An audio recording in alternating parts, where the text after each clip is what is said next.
Hello, welcome back to Newbie Reads Book Club. Thank you so much for returning.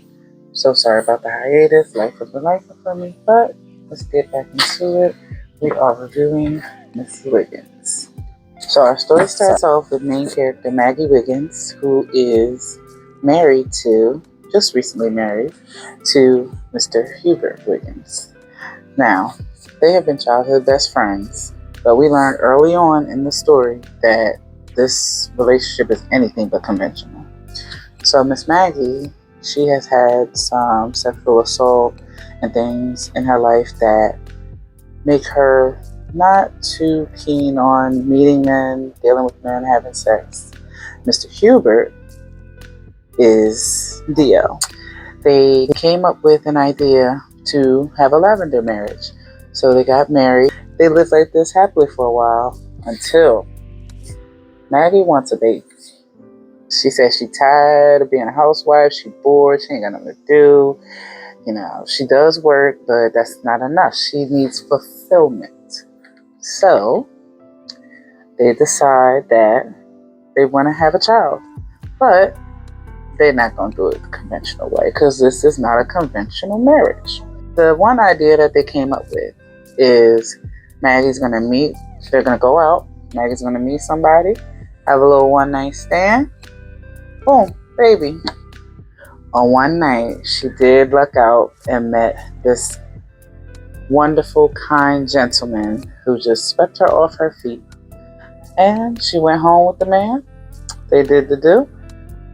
Part 2 of the story, we start meeting some new characters, and we see that Maggie and Hubert are raising their son, Claude. Maggie, she's happy. Her son is the light of her life.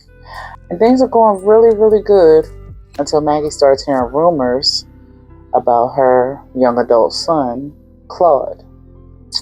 Claude is out here messing with Daisy, and Daisy is a mess. Dirty hoe. She got a whole bunch of kids. She put her hands on them. She drink, gamble, all that. And Maggie don't like this. Like, not her baby boy. Not her only child. So she comes up with the bright idea of murder.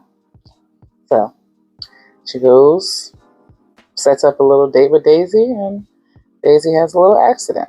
Okay, so Maggie wrote a little note, supposedly from Daisy, saying, she ran away to be up north with one of her exes, and everybody kind of just accepts this. And, even Claude, he's hurt at first. He doesn't understand why, doesn't know why she would leave him, but he accepts it. It actually moves on.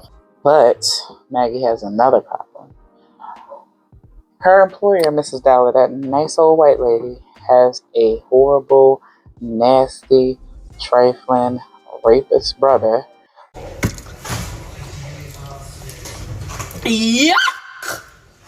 Who keeps trying to persuade Maggie to do things to him. And eventually, with threats against her job and telling her employer, she eventually has to do these things to him. But she remembers her familiar friend Murder. So what Maggie did, she waited until drunk Mr. Oswald was asleep, and she was going to poison him, but she thinks he had drank all his liquor, so she didn't have anything to put the poison in. But he was just drunk enough that she was able to smother him with a pillow and suffocate him. Then she flipped him over and just made it look like in his drunken state he flipped over and suffocated himself. And, this kind of backfired against her because the death of her brother sent Mrs. Dowler into a spiral. So she had to fire Maggie anyway. Now the family's struggling a little bit. Claude can't help too much. Hubert, he's having to pick up extra hours at the mill he works at. He owns a funeral home that was passed through his family, but business isn't too good. People ain't dying like they was dying before. So, in an attempt to help her family, she turns to her old friend, Mr. Murder. Now, her best friend Jessie keeps talking about her abusive husband with the bad heart, Mr. Orville. And whatever is Jesse to do, this man is hitting her. He's disrespecting her. He's emotionally, financially abusing her, cheating on her, having babies on her, doing. To make matters worse, he's being terrible to their special needs child. So, being the good friend she is, Miss Maggie makes her world famous gumbo, especially for Mr. Orville, with a special secret ingredient.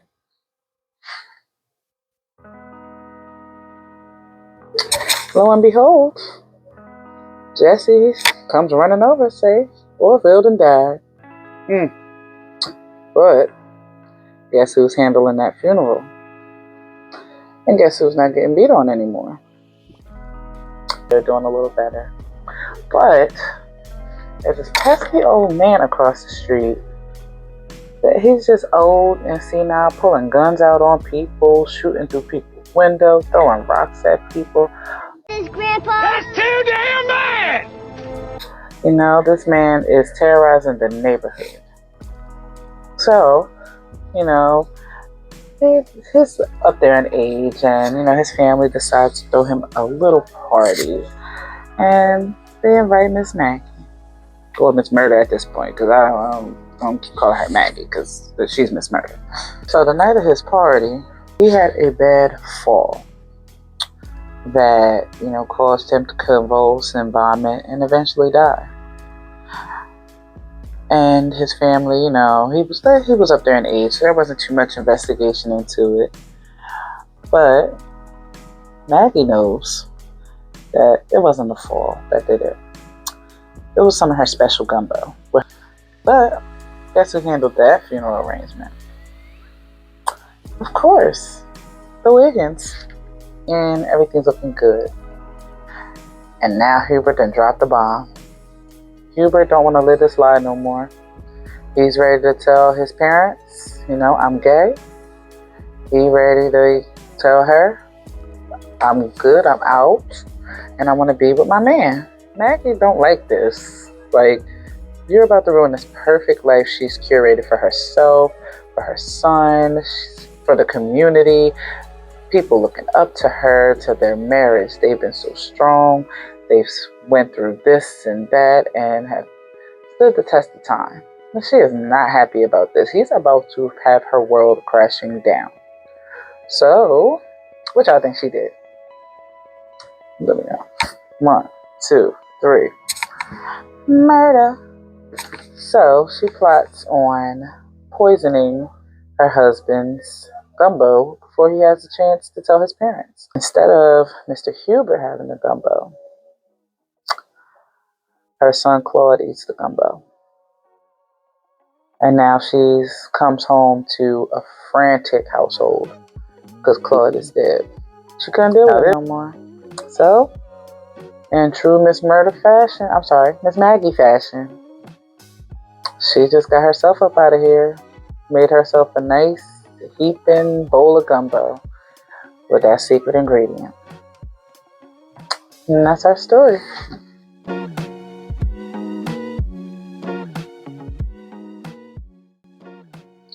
Okay, for the last part of this summary video, we're going to do a little fan casting. If you're not sure what that is, that's, you know, basically if I were to turn this book into a movie, who would I cast? So for our main character, Maggie, I was looking at Tika Sumner. I don't know why, she just gave me that vibe when they were describing how she looked and everything in her frame. For Hubert, I was thinking Dule Hill. Why? I don't know, he just seems like the type. So just gave Hubert. For my Wiggins, of course, the mother of Hollywood, Jennifer Lewis. For Pa Wiggins, I was thinking James Earl Jones. For best friend Jesse, I was thinking Journey Smollett.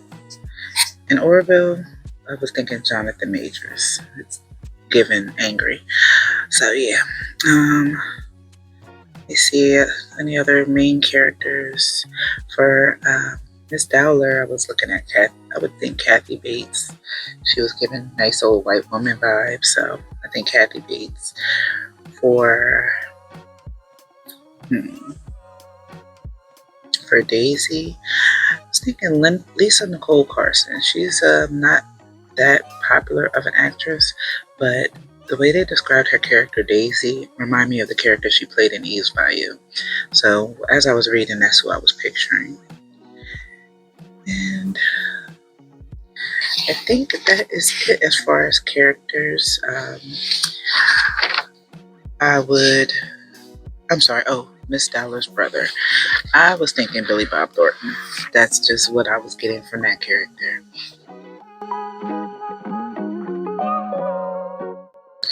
Final thoughts on this book. This was a really good book.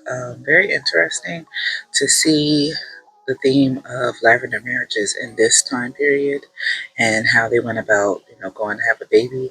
I do feel like it got kind of predictable in the end when she started killing everybody, but I would recommend it. I would rate this book maybe a 7.5 out of 10. So I hope you enjoy reading the book. Stay tuned for the next book. I'll be releasing a video announcing the book for July and August, and I'll be back at the end of August to summarize the new book. Hope you have a good time reading. Have a nice day.